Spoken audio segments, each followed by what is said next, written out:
Moscou, Rússia, 1935. Um plano é elaborado para fazer desta a cidade mais impressionante sobre a face da Terra. A ideia de Joseph Stalin, um ditador assassino, um visionário implacável. Ele submeterá uma nação inteira à sua vontade. Ele conseguiu transformar uma sociedade agrícola em uma superpotência mundial em poucos anos. Moscou seria um exemplo. 7 décadas depois, restam apenas vestígios do mundo que Stalin tentou construir. Nossos pesquisadores farão uma minuciosa pesquisa e encontrarão provas do alto preço pago pelo povo para realizar o sonho de Stalin. As pessoas eram trazidas para cá e depois desapareciam. 22 mil dos 400 mil que trabalharam no canal morreram. Ele ceifou vidas. Está nas profundezas do subterrâneo e nas paredes de um enorme arranha-céu. É o mundo perdido da super-cidade de Stalin.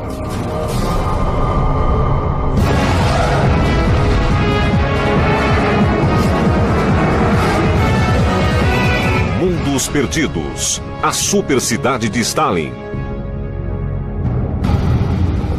Em 1935, quando Joseph Stalin anunciou a intenção de reconstruir Moscou, poucos cidadãos poderiam imaginar o que isso significaria.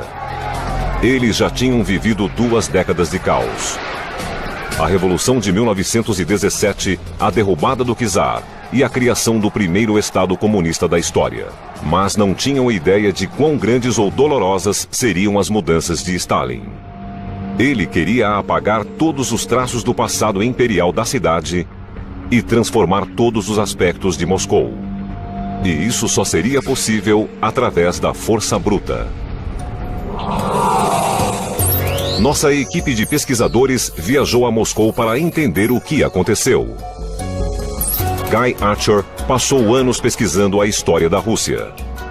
Todos nós conhecemos as atrocidades de Stalin, sua brutalidade. Mas eu vim para a Rússia por estar interessado na marca que ele deixou no sistema de transporte, nas construções e na arquitetura. Michael Schuller é o engenheiro da equipe. Ele revelará uma Moscou completamente diferente da que vemos hoje. Estou muito interessado em saber mais sobre a tecnologia das construções e como ele foi capaz de construir essa infraestrutura industrializada em tempo recorde. Juntos, eles farão o retrato de uma cidade que nunca foi concluída. Até agora, ela só existiu por completo na mente de Joseph Stalin.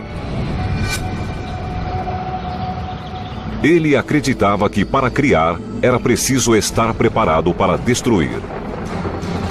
Assim, ele começou a demolir. E se pôs a destruir a história de Moscou. A dinamite destruiu 500 anos de tradição, o melhor da arquitetura de Moscou. Nenhum edifício estava a salvo, nem mesmo a Catedral Cristo, o Salvador. Foi uma grande demonstração de força. Um novo monumento se ergueria ali. O Palácio dos Sovietes. Um templo profano, construído em uma escala sem precedentes. Seria um símbolo temível da supremacia comunista. Sabemos que tempos depois, a era de Stalin seria vista com constrangimento, algo que em si deveria ser apagado da história. A grande ironia é que a catedral foi demolida. O palácio nunca foi construído e a catedral foi reconstruída nos anos 90. Quer dizer, isso não faz nenhum sentido. A ambição de Stalin não tinha limites, e o Palácio dos Sovietes era seu plano principal. Ele anunciou um concurso mundial para eleger o melhor projeto. 270 propostas foram apresentadas, e só 2 anos e meio depois surgiu o vencedor. Há 70 anos, cada um desses projetos oferecia a visão de um futuro grandioso. No Museu de Arquitetura de Moscou, Guy Archer examina as plantas. Houve uma grande competição pelo Palácio dos Sovietes. Foi internacional, com 160 propostas ao longo de 3 anos. Muitas eram fantásticas, imaginativas, futurísticas, bem à frente de seu tempo. Em muitos dos projetos inscritos, há uma certa utopia. De todos os projetos, talvez o mais extraordinário tenha sido o de um jovem arquiteto chamado Boris Yoffen.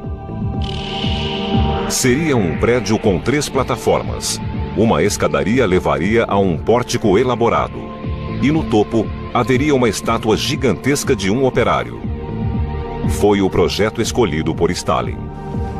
Embora para ele não fosse grandioso o suficiente, queria que fosse mais alto, mais sofisticado, mais ornamentado com símbolos comunistas em todas as superfícies. A estátua do operário seria uma estátua de Lenin. O trabalho de Yoffen tinha apenas começado. Ele e a equipe criavam projetos para palácios. Esses são os desenhos originais. A edificação ficava cada vez mais alta, tudo se tornava mais imponente. Eles buscavam a perfeição. E o trabalho não tinha fim. Embora o palácio não exista, a estação de metrô construída para servi-lo existe. Ali, Guy Archer pode ter uma noção de como seria entrar no Palácio dos Sovietes.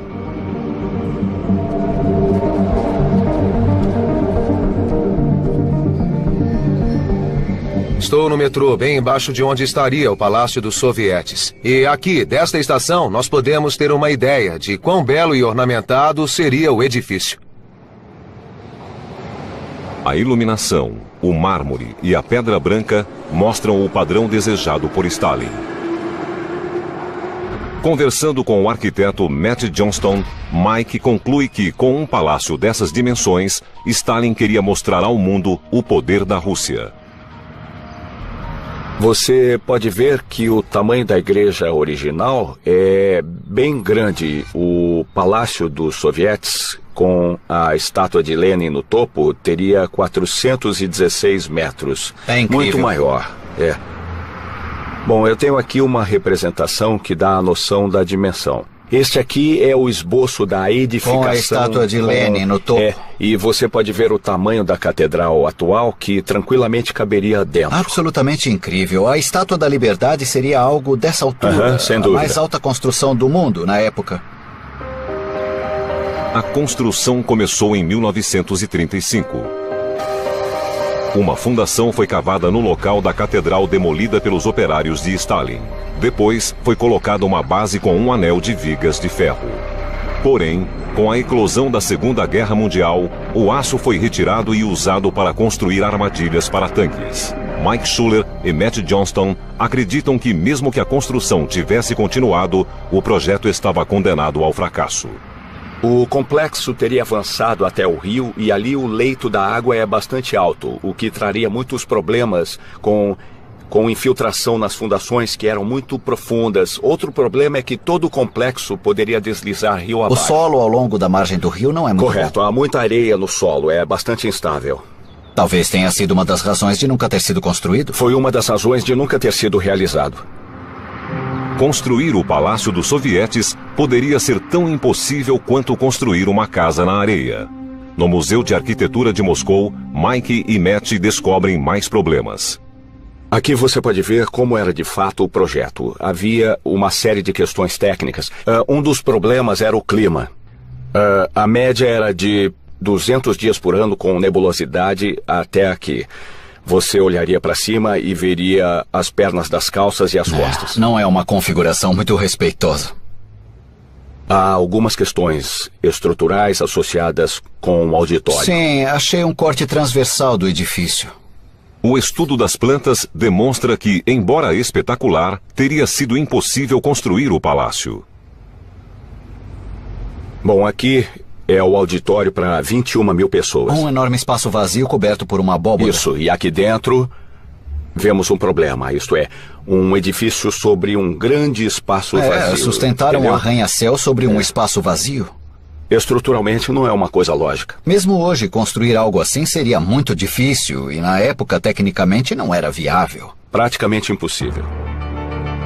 Esse fato foi mantido oculto do povo russo.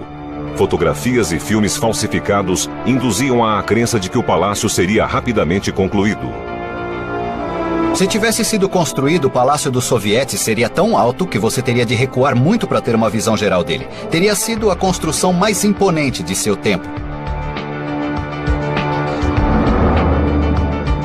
Feito de mármore e rocha vulcânica, um enorme auditório levaria a um labirinto de museus, saguões, restaurantes e uma biblioteca de 500 mil livros. Elevadores expressos subiriam a uma velocidade de 5 metros por segundo. Mas eram apenas sonhos. Stalin imaginou o edifício em uma escala que não poderia ser e nunca foi construída. Sua ideia de perfeição não se tornou realidade. Ele era um homem terrivelmente prático.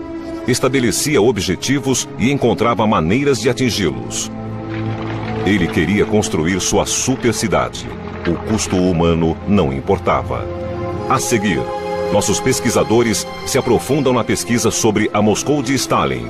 Descobrem o segredo sinistro de seu sucesso: trabalho escravo. Nossos pesquisadores estão descobrindo como Stalin pretendia transformar seu país em uma superpotência. As reformas que ele impôs às indústrias da Rússia estabeleceram uma série de objetivos inalcançáveis. As consequências para a nação foram fome, miséria e um banho de sangue. Mas um êxito ele alcançou. Em uma década, a Rússia se tornou uma força considerável e Moscou, a cidade que mais crescia no planeta. Porém, em pouco tempo, tornou-se impossível manter o ritmo das mudanças. As novas fábricas e centrais elétricas exauriram os recursos da cidade. A população de Moscou duplicou, mas o fornecimento diário de água caiu à metade. Para evitar uma seca catastrófica, Stalin apresentou uma solução grandiosa: um grande sistema de canais para fornecer água potável, energia e uma malha de transporte de mercadorias pesadas. O segredo seria conectar o precário rio Moscou ao poderoso Volga. Moscou teria de volta sua energia vital. O projeto era típico de Stalin. O canal seria o maior possível e a construção se daria em tempo recorde. Em 4 anos e 8 meses, 128 quilômetros do canal foram abertos. Tinha 5,5 metros de profundidade e mais de 90 de largura. Stalin sabia que tal triunfo da engenharia seria uma grande propaganda. Guy obtém mais informações junto à professora Cynthia Ruder. É visível o grande detalhamento e a atenção dada aos canais e aos aspectos técnicos, mas houve também uma atenção especial aos aspectos artísticos. Havia planos específicos para o projeto arquitetônico ao longo do canal, inclusive para as comportas dos diques. Tudo foi planejado em detalhes, projetado pelos principais arquitetos da época. É como se o projeto devesse transformar a jornada através do canal em uma experiência artística. E a estátua de Lenin aqui é o grande legado disso. Sem dúvida, é monumental. Sem dúvida, com 35 metros de altura, é o maior monumento a Lenin existente na Rússia.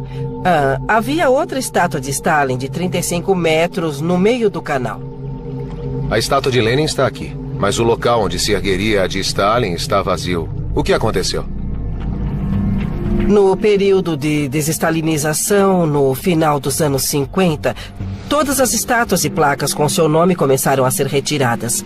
Certa noite, uma multidão derrubou aquela estátua que fora por ela erigida com grande dificuldade, pois era uma escultura grandiosa e fora construída com grande esforço.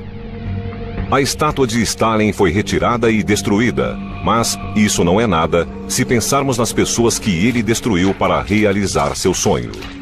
Ele construiu o canal com a exploração brutal de trabalho escravo. Se alguém se recusasse a obedecer, acabaria nas mãos da polícia secreta de seu líder.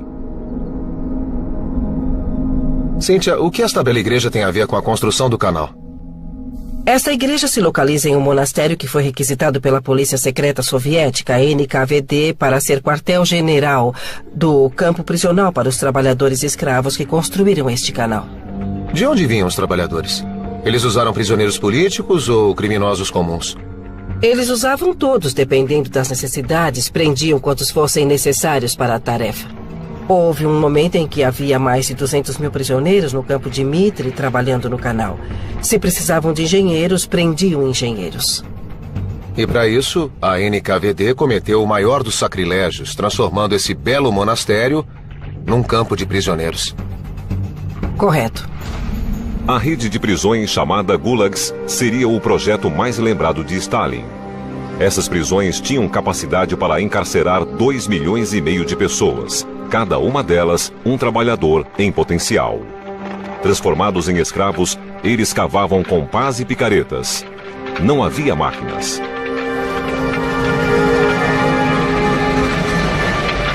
Eles retiraram 200 milhões de metros cúbicos de terra ao longo do canal e depositaram 7 milhões de toneladas de concreto. Mas a urgência de Stalin era de tal ordem que ele importou secretamente 177 escavadeiras mecânicas. Tido como símbolo do orgulho russo, ele realizou seu sonho com tecnologia estrangeira. Essa tecnologia foi extremamente cara, mas o custo em vidas humanas foi ainda mais alto. Guy Archer e Cynthia Ruder visitam um monumento construído para homenagear os mortos. A informação mais atualizada que temos é que 22 mil trabalhadores dos mais de 300 ou 400 mil que trabalhavam no canal morreram. E cerca de 5 mil pessoas foram retiradas do campo para um local ao sul de Moscou e fuziladas. Esse cálculo não inclui os milhares de pessoas que morreram nas enfermarias, nos hospitais e nas margens do canal. Talvez devido a doenças que já portassem antes de chegar. São estatísticas terríveis. Mas Stalin era um homem determinado, e a condição de seus trabalhadores não lhe importava. Esse mesmo apetite voraz por destruição devastaria o interior da Rússia. Abrindo caminhos através de aldeias, o canal Moscou-Volga simplesmente apagou muitas delas do mapa. Essa torre de igreja é tudo o que resta de uma movimentada aldeia, inundada pelos engenheiros de Stalin. A aldeia de Kayazia ficava ali. 2/3 dela foram inundados e os construtores do canal deixaram a torre na esperança de que pudesse ser usada como um farol para a passagem no canal. Ao demolir cada aldeia que estava em seu caminho, Stalin transformou a paisagem. E a construção de um intrincado sistema de comportas e reservatórios provocaria ainda mais destruição. Estou a 128 quilômetros a nordeste de Moscou, no começo do sistema de canais Moscou-Volga, e embora o rio Volga e Moscou estejam quase na mesma elevação, há uma série de montanhas no meio. Assim, ele fez os trabalhadores construir muitas casas para bombas, reservatórios e comportas de câmaras simples e duplas para levar a água e os navios montanha acima. Essa rede de comportas eleva a água a 40 metros antes de começar uma descida íngreme para a cidade de Moscou. No centro dessa rede de canais, há um enorme reservatório que contém as águas do Volga e alimenta o canal. É esta a chave do funcionamento de todo o sistema. Estou no Lago de Moscou, um enorme reservatório no continente, formado após a construção da represa de Ivankovo, que literalmente mudou o curso do rio Volga. Ao conectar Moscou ao Volga e construir um reservatório de 518 quilômetros quadrados para regular esse abastecimento, a cidade floresceu. Após percorrer 128 quilômetros, o canal entra em um aqueduto de 27 quilômetros para finalmente chegar ao sistema de distribuição de água de Stalin. Para manter o estilo monumental do canal, Stalin ordenou que as unidades de filtragem de água também fossem grandiosas. Isso parece uma das primeiras salas de filtragem. A água do canal Moscou-Volga chega aqui, na primeira etapa de filtragem da água potável para a cidade de Moscou. Assim, Moscou passou a ter um abundante abastecimento de água. Mesmo hoje, essa rede de abastecimento fornece 12 milhões de metros cúbicos de água, quase todo o consumo diário da cidade. O canal foi um grande sucesso. recuperou o nível do rio Moscou, possibilitando ao exército levar homens e máquinas para qualquer direção e permitindo o transporte de combustível, madeira, carvão e ferro para qualquer ponto da União Soviética. Ao dar a Moscou um corredor de transporte para os 5 mares, a Rússia estava mais próxima de se tornar uma superpotência. O canal Moscou-Volga foi saudado como um dos feitos de engenharia mais notáveis de seu tempo. Mas o número de pessoas que morreram para que isso acontecesse foi mantido em segredo pelo Estado russo. A seguir, nossos pesquisadores entram no mundo da elite de Stalin, um lugar de privilégios, luxo e medo, e descobrem como ele construiu um Estado dentro do Estado para manter seu domínio absoluto.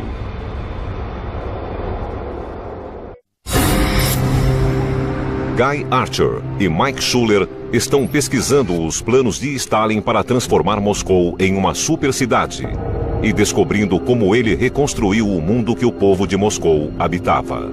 Ele controlava todos os aspectos da vida dos cidadãos, obrigando-os a viver coletivamente. Famílias viviam em um aposento, dividindo instalações sanitárias e cozinhas com os vizinhos. E junto às casas humildes, Stalin construiu um complexo residencial para a alta hierarquia do Partido Comunista. Ficou conhecido como a Casa da Represa. Os poucos eleitos de Stalin viviam em um ambiente de luxo. Hoje, aqui moram os jovens novos ricos de Moscou. Poucos imaginam que seus apartamentos já abrigaram membros da cúpula comunista. Nossos pesquisadores tiveram acesso ao museu do edifício. Eles querem saber como era a Casa da Represa na época de sua construção. O arquiteto Matt Johnston acompanha Mike Schuller. Esse é um apartamento da época de Stalin e devia ser assim. O museu montou com mobília da época? Exato. Aqui há uma escrivaninha, um móvel grande e bem pesado. É um belo móvel. Gostaria de ter um assim lá em casa. Todos os móveis receberam números. Por quê? Bom, foram numerados para que nunca se esqueça de que pertencem ao Estado. Este é um apartamento do jeito que deve ter sido na época. Tem muitos aposentos, quartos separados, salas. E qual a diferença entre isso e as condições de vida da maioria dos soviéticos? Grande, enorme. As pessoas viviam mal, havia escassez de moradia e muitas famílias com, digamos, 4 pessoas viviam em um aposento desse tamanho. Um quarto assim era todo o espaço que tinham? É. Incrível. Então os oficiais de Stalin viviam no melhor lugar da cidade. Isso mesmo. No teatro do edifício, Guy Archer se encontra com Kira Alilueva, a sobrinha de Stalin. Ela já morou aqui. As pessoas passavam fome e havia os cupons de alimentação. A situação era muito ruim. A vida era melhor para a gente como meu pai, que era militar. Vivíamos bem e tínhamos jantares fornecidos pelo Kremlin, mas nem todos tinham esse privilégio. Kira conta que a Casa da Represa tinha todos os serviços de uma pequena cidade. Os projetistas buscaram inspiração em edifícios como o Rockefeller Center. Ele foi projetado para ser autossuficiente. Os moradores não tinham necessidade de sair de lá. Era muito bem organizado, separado em uma série de blocos. Havia blocos para moradia, um bloco para lojas, um teatro e até uma área coberta para treinamento de tiro. Fiquei curioso em saber como poderiam ter construído isso bem nas margens do rio Moscou e descobri que construíram sobre um velho pântano. A qualidade do terreno não importava para Stalin. A construção tinha de ser ali, de frente para o Kremlin. Não para que seus oficiais se sentissem parte do governo, mas para que pudessem ser vigiados. Assim, os engenheiros receberam a tarefa de tornar as fundações seguras. Procurei esta obra para ter uma ideia melhor de como deviam ser as fundações. Há uma série de colunas de concreto armado. Para formá-las, primeiro são feitas profundas perfurações no solo para ultrapassar o solo ruim e encontrar apoio firme. Vergalhões reforçados são colocados nas perfurações e o espaço é preenchido com concreto. Os construtores de Stalin usaram cerca de 3.000 colunas e uma camada de concreto de 1 metro de espessura para suportar o enorme peso da casa da represa. Foi assim que eles solucionaram o problema do solo pantanoso. Uma solução caríssima. O orçamento original foi sem precedentes, 7 milhões de rublos. Mas, no final, triplicou para a estonteante cifra de 20 milhões de rublos. O que ninguém imaginava é que essa construção extremamente cara seria usada para aterrorizar o círculo mais próximo de Stalin. A brutalidade do poder de Stalin naturalmente fez sua popularidade cair. Seu temor pela oposição logo se transformou em paranoia. Ele designou guardas para cada entrada do edifício, aparentemente para proteger quem estava dentro. Porém, muitos acreditavam em outro motivo. Os guardas registravam cada visita e garantiam que às 11 da noite todos os estranhos já tivessem saído do edifício. Quando Stalin se tornou ao mesmo tempo mais confiante e mais paranoico, ele se voltou contra o próprio Partido Comunista. Embora a Casa da Represa fosse um refúgio luxuoso durante o dia, à noite era tomada pelo terror da polícia secreta.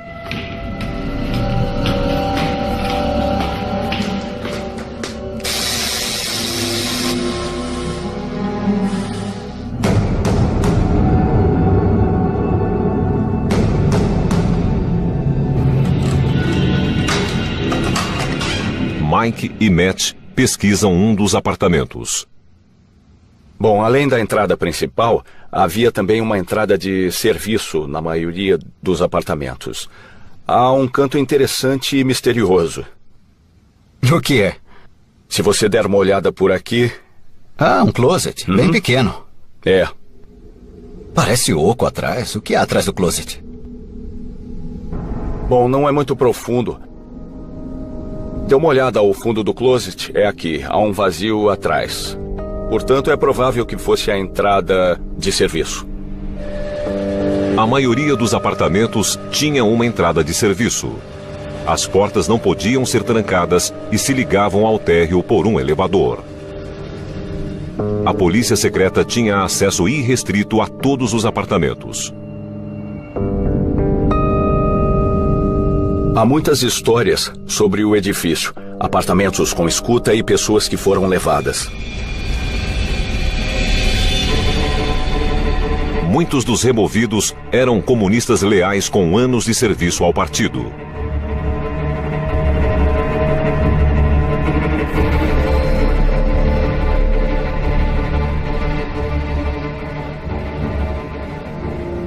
Nem a família de Stalin foi poupada.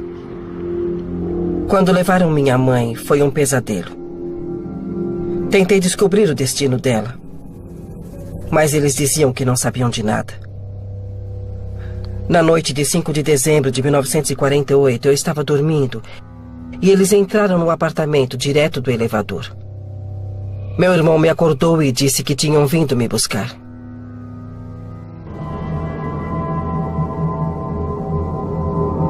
Ela ficou presa durante 6 meses e foi exilada por 5 anos por um crime que não cometeu. Quando a vítima era levada, ninguém era avisado.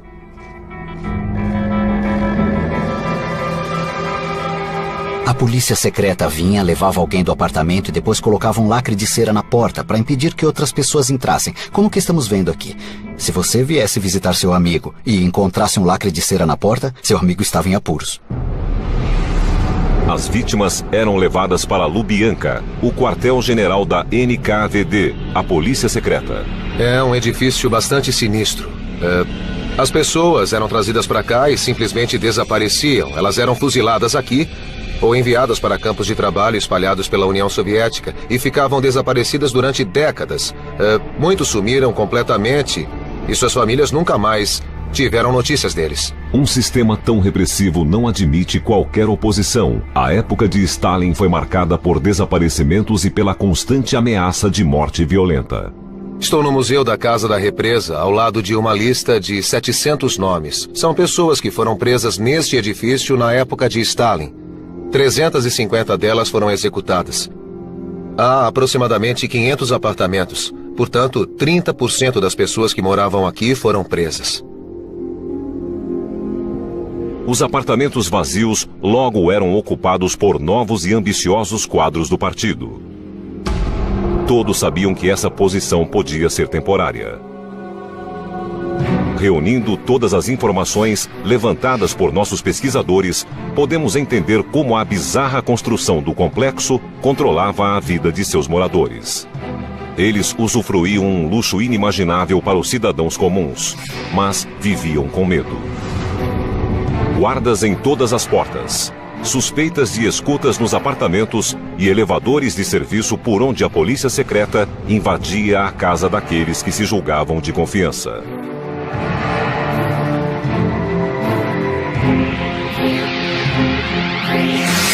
A seguir, nossos pesquisadores descobrem que a tensão interna foi o menor dos problemas de Stalin. A Grande Guerra Patriótica, a Segunda Guerra Mundial, foi seu grande teste e um sofrimento para Moscou.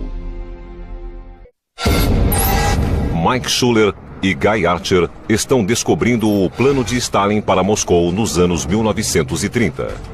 Seus projetos de construção transformaram a cidade e a vida de seus habitantes, ao custo de sofrimento humano em grande escala. No total, 7 milhões de pessoas foram presas e mais de 1 milhão executadas. Tudo em nome da revolução.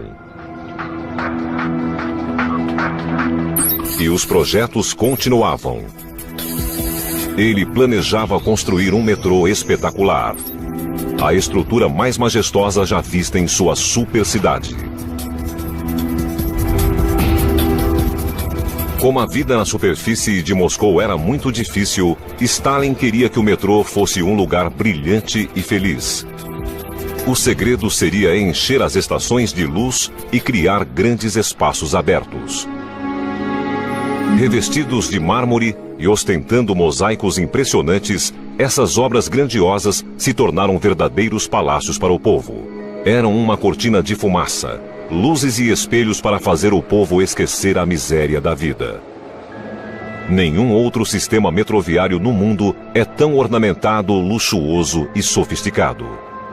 Hoje, o sistema está em expansão. Mike Schuller conversa com o engenheiro Brad Malmsten, especialista em métodos russos de construção. Eles querem saber como o metrô original foi construído.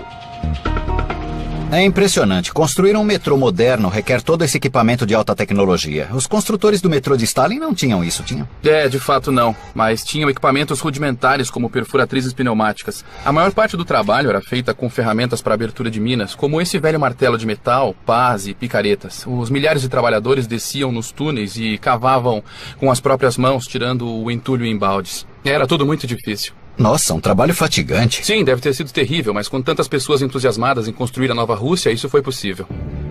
Essa foi a grande diferença dos outros projetos de Stalin.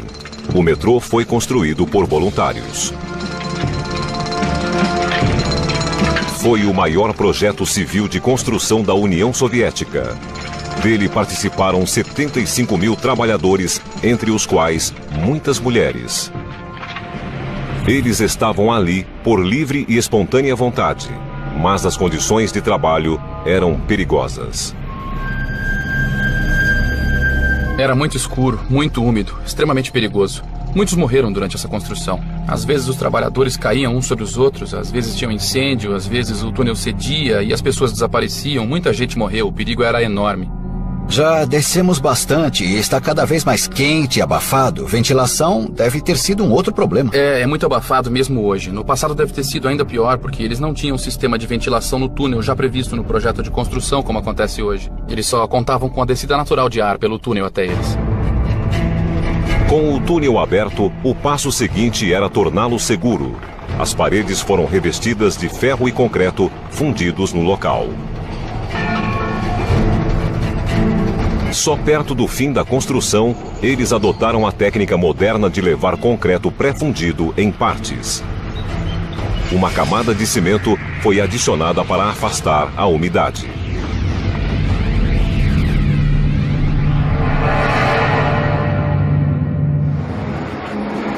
O metrô finalizado ficou sofisticado e ornamentado.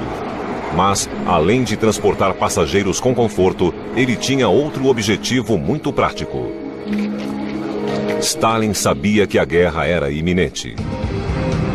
A invasão alemã de 1941 seria o maior desafio já enfrentado pela Rússia.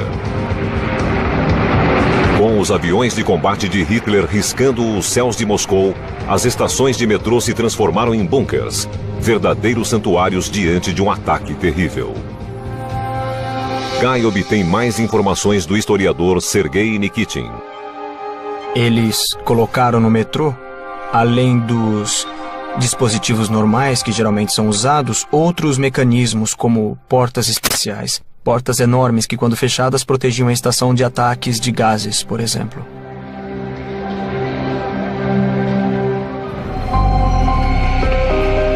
Mas a história do metrô de Stalin não termina aqui. O segredo está sob o metrô que vemos hoje. Mike descobriu evidências de um outro complexo mais profundo. Aparentemente é um segundo sistema metroviário, o Metrô 2, que Stalin construiu especificamente por motivos de segurança, com um túnel secreto que ligava o Kremlin a um de seus dachas particulares fora de Moscou. Estou com o Vadim, que me levará ao subterrâneo para obter algumas pistas sobre sua localização.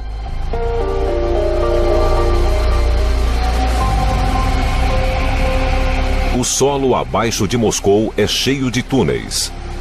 Ao explorá-los, Mike percebe que pode estar a poucos metros do complexo secreto do segundo metrô.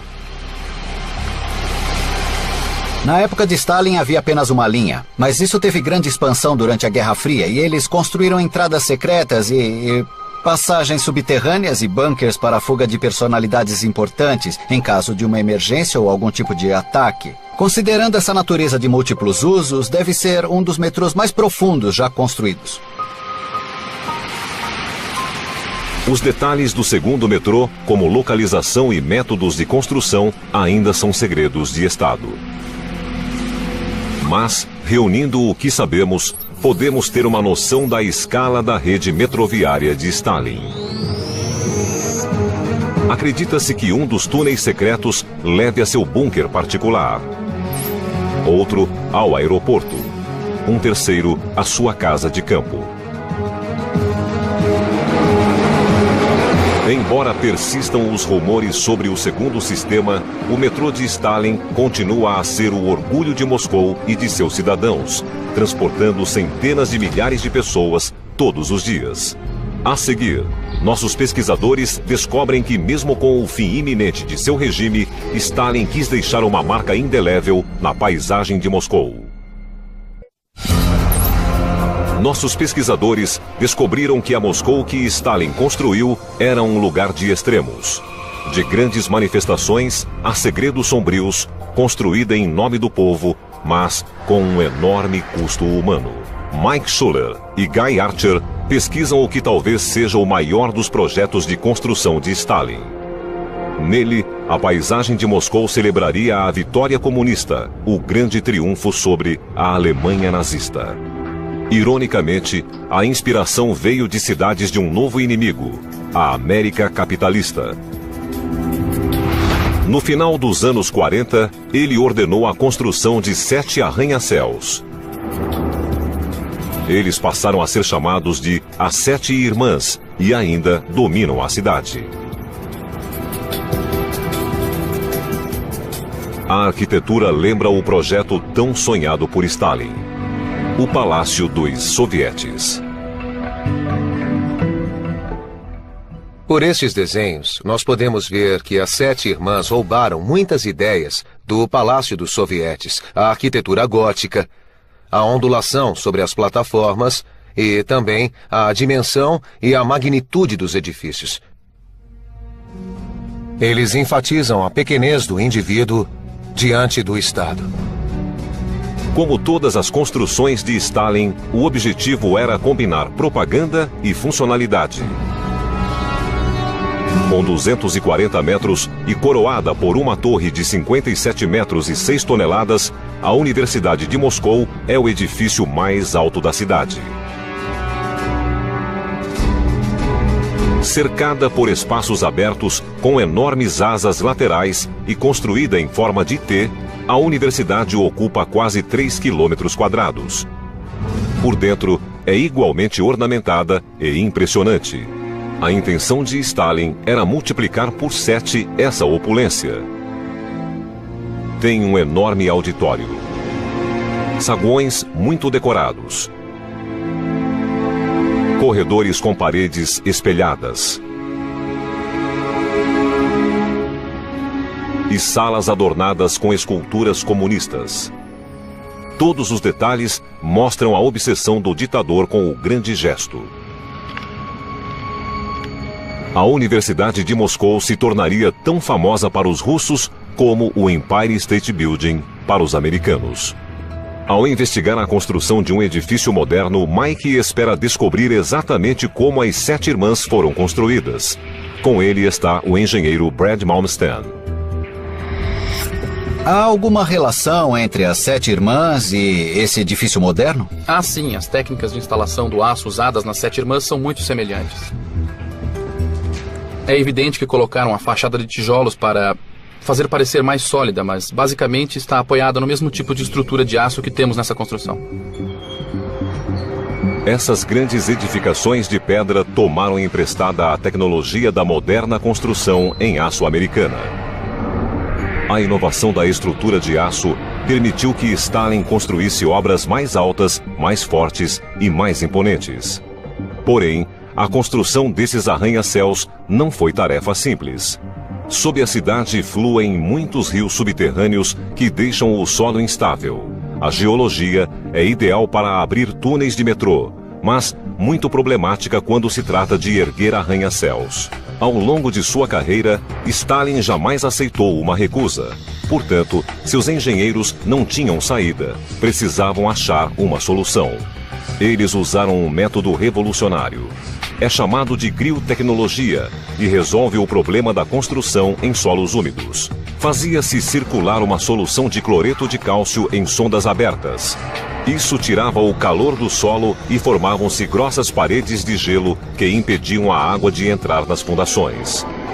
Krasny Vorota foi uma das 7 irmãs a usar essa técnica. Igor Kaspe passou anos reunindo dados sobre a notável engenharia usada nesse edifício.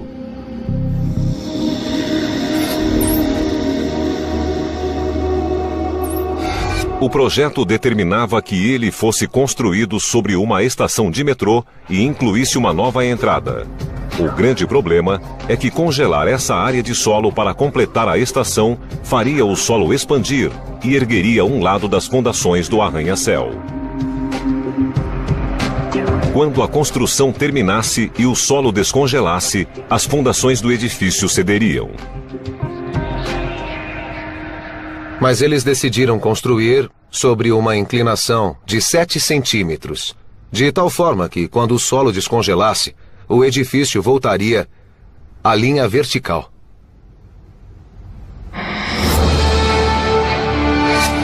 À medida que a estrutura de aço subia, a saúde do ditador deteriorava.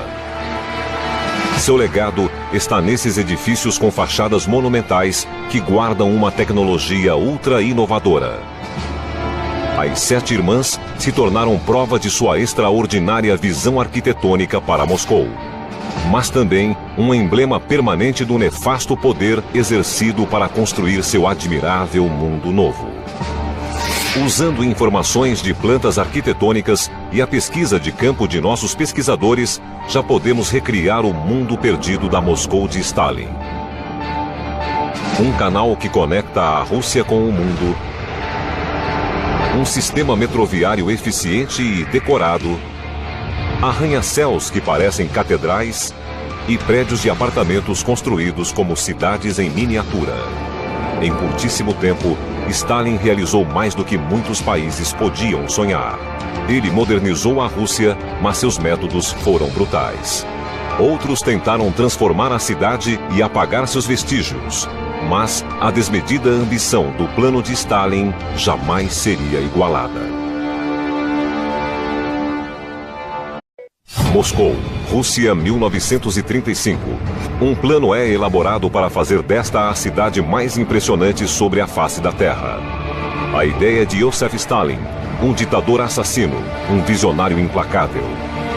Ele submeterá uma nação inteira à sua vontade. Ele conseguiu transformar uma sociedade agrícola em uma superpotência mundial em poucos anos. Moscou seria um exemplo.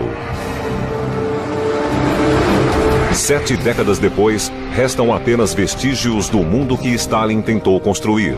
Nossos pesquisadores farão uma minuciosa pesquisa e encontrarão provas do alto preço pago pelo povo para realizar o sonho de Stalin. As pessoas eram trazidas para cá e depois desapareciam. 22 mil dos 400 mil que trabalharam no canal morreram. Ele ceifou vidas. Está nas profundezas do subterrâneo e nas paredes de um enorme arranha-céu. É o mundo perdido da super-cidade de Stalin.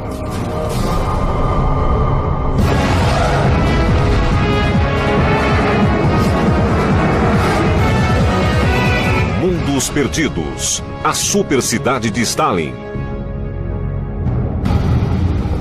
Em 1935, quando Joseph Stalin anunciou a intenção de reconstruir Moscou, poucos cidadãos poderiam imaginar o que isso significaria. Eles já tinham vivido 2 décadas de caos. A Revolução de 1917, a derrubada do czar e a criação do primeiro Estado comunista da história. Mas não tinham ideia de quão grandes ou dolorosas seriam as mudanças de Stalin. Ele queria apagar todos os traços do passado imperial da cidade e transformar todos os aspectos de Moscou. E isso só seria possível através da força bruta. Nossa equipe de pesquisadores... A dinamite destruiu 500 anos de tradição, o melhor da arquitetura de Moscou. Nenhum edifício estava a salvo, nem mesmo a Catedral Cristo, o Salvador. Foi uma grande demonstração de força. Um novo monumento se ergueria ali. O Palácio dos Sovietes. Um templo profano, construído em uma escala sem precedentes. Seria um símbolo temível da supremacia comunista. Sabemos que tempos depois, a era de Stalin seria vista com constrangimento, algo que em si deveria ser apagado da história. A grande ironia é que a catedral foi demolida. O palácio nunca foi construído e a catedral foi reconstruída nos anos 90. Quer dizer, isso não faz nenhum sentido. A ambição de Stalin não tinha limites. E o Palácio dos Sovietes era seu plano principal. Ele viajou a Moscou para entender o que aconteceu. Guy Archer passou anos pesquisando a história da Rússia. Todos nós conhecemos as atrocidades de Stalin, sua brutalidade. Mas eu vim para a Rússia por estar interessado na marca que ele deixou no sistema de transporte, nas construções e na arquitetura. Michael Schuller é o engenheiro da equipe. Ele revelará uma Moscou completamente diferente da que vemos hoje. Estou muito interessado em saber mais sobre a tecnologia das construções e como ele foi capaz de construir essa infraestrutura industrializada em tempo recorde. Juntos, eles farão o retrato de uma cidade que nunca foi concluída. Até agora, ela só existiu por completo na mente de Joseph Stalin. Ele acreditava que para criar, era preciso estar preparado para destruir. Assim, ele começou a demolir. E se pôs a destruir a história de Moscou. Ele anunciou um concurso mundial para eleger o melhor projeto. 270 propostas foram apresentadas e só 2 anos e meio depois surgiu o vencedor. Há 70 anos, cada um desses projetos oferecia a visão de um futuro grandioso. No Museu de Arquitetura de Moscou, Guy Archer examina as plantas. Houve uma grande competição pelo Palácio dos Sovietes. Foi internacional, com 160 propostas ao longo de 3 anos. Muitas eram fantásticas, imaginativas, futurísticas, bem à frente de seu tempo. Em muitos dos projetos inscritos, há uma certa utopia. De todos os projetos, talvez o mais extraordinário tenha sido o de um jovem arquiteto chamado Boris Yoffen. Seria um prédio com 3 plataformas. Uma escadaria levaria a um